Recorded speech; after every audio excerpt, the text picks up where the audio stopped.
नमस्कार। आज हम एक बहुत ही दिलचस्प लोक कथा की दुनिया में चलेंगे। कहानी का नाम है जादूगर की बेटी और लोहार का बेटा। चलिए कहानी की शुरुआत एक सवाल से करते हैं। सोचिए, एक ऐसी ख्वाहिश जो नामुमकिन सी लगे, उसकी क्या कीमत हो सकती है? क्या चुकानी पड़ती है उसकी कीमत?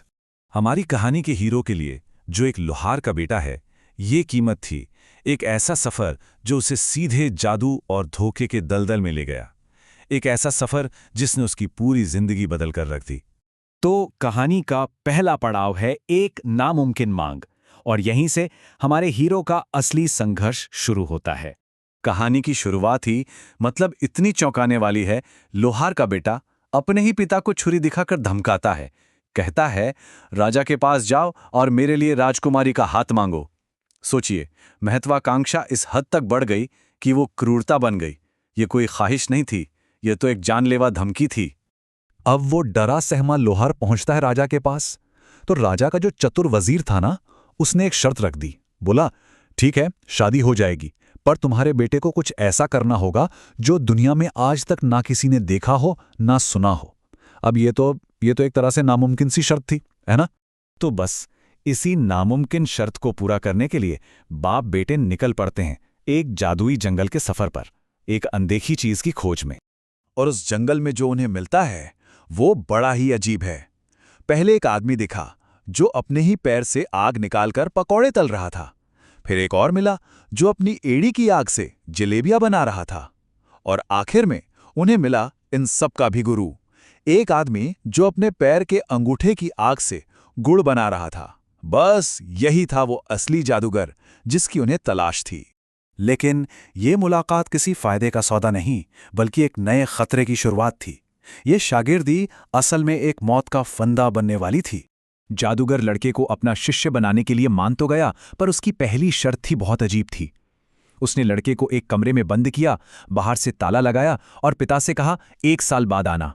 लेकिन वो कमरा कोई सीखने की जगह नहीं थी, वो तो एक कब्रगाह थी। घना अंधेरा और जमीन पर इंसानी हड्डियां बिखरी पड़ी थीं। ये उन शिष्यों की हड्डियां थीं जो उससे पहले आए थे। लड़का फौरन समझ गया कि उसे जादू सिखाने के लिए नहीं, बल्कि तड़प तड़प कर मरने के लिए यहां छोड़ा गया है। पर कहते हैं ना, उम्मीद की किरण सबसे घने अंधेरे में ही मिलती है। और यहीं से कहानी में एक नया मोड़ आता है, एक ऐसा मोड़ जहां एक गुप्त समझौता होता है। उस लड़के ने हिम्मत नहीं हारी। उसने जमीन से एक नुकीली हड्डी उठाई और दिन रात दीवार खोदना शुरू कर दिया। और आखिरकार उसकी मेहनत रंग लाई।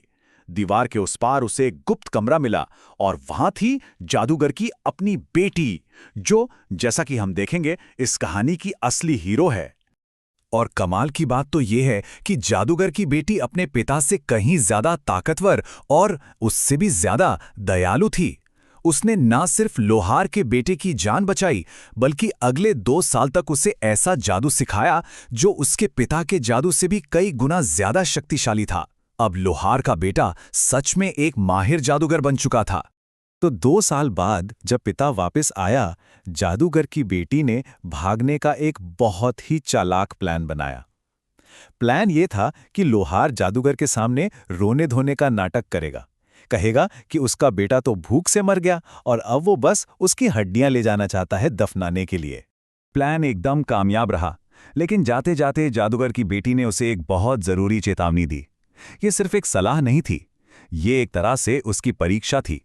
उसने कहा, देखो, मैंने जो जादू सिखाया है उसे लालच में आके पैसे कमाने के लिए इस्तेमाल मत करना।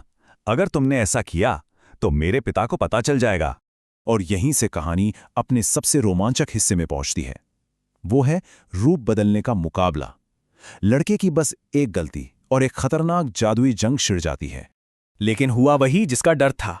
लड़के का लालच और उसका ओवर कॉन्फिडेंस उस पर भारी पड़ गया। उसने जादूगरनी की चेतावनी को, कह सकते हैं, पूरी तरह से नजरअंदाज कर दिया। पैसे कमाने के चक्कर में वो एक शानदार ऊंट बन गया। पर उसे क्या पता था कि फकीर के भेष में जो खरीदार आया है वो कोई और नहीं, बल्कि वही बूढ़ा जादूगर है। उसने चालाकी से ऊंट को नकेल के साथ खरीद लिया, और बस बेटा अब पूरी तरह उसके जाल में फंस चुका था। और यहीं से शुरू होती है जादू की एक हैरत अंगेज चेज। बेटा ऊंट से कबूतर बनकर उड़ा तो जादूगर फौरन बाज बन गया। बेटा मेढक बनकर तालाब में कूदा तो जादूगर बगुला बनकर उसके पीछे पड़ गया। आखिर में बेटा एक लड़की की उंगली में अंगूठी बनकर छिप गया, लेकिन जादूगर वहां भी आधमका। अब ये जादुई मुकाबला अपने आखिरी दौर में था और लोकेशन क्या थी? खुद राजा का दरबार। यहीं पर इस खेल की आखिरी बाजी खेली जानी थी। और यहां लड़के ने जादूगर की बेटी से सीखे हुए ज्ञान का सबसे बेहतरीन इस्तेमाल किया। वो राजा के हाथ में एक माला बन गया और टूटकर बिखर गया। अब जादूगर ने सोचा, मैं मुर्गा बनकर सारे दाने चुग लेता हूं। लेकिन जैसे ही वो मुर्गा बना, एक दाना बिल्ली बन गया और उसने मुर्गे पर चपट्टा मार दिया। खेल खत्म। इस तरह शिष्य ने अपने गुरु को ही मात दे दी। और ये सब राजा और पूरे दरबार की आंखों के सामने हुआ। अब ये एक ऐसा काम था जो वाकई में ना किसी ने देखा था ना सुना था। जादूगर को हराकर लड़के ने राजा की वो नामुमकिन शर्त पूरी कर दी थी। अपने असली रूप में लौटकर लड़के ने बड़े आत्मविश्वास से राजा से कहा, महाराज, अब वो वादा पूरा कीजिए जो आपने मेरे पिता से किया था। अब राजा के पास कोई और चारा था ही नहीं। तो इस तरह लोहार का बेटा राजा का दामाद बन गया। शर्त पूरी हो गई। लेकिन ये कहानी खत्म होने के बाद भी अपने पीछे एक सवाल छोड़ जाती है। आखिर ये जीत असल में किसकी थी?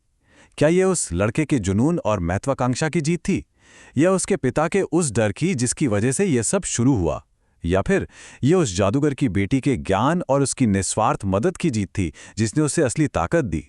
सोचने वाली बात है ना।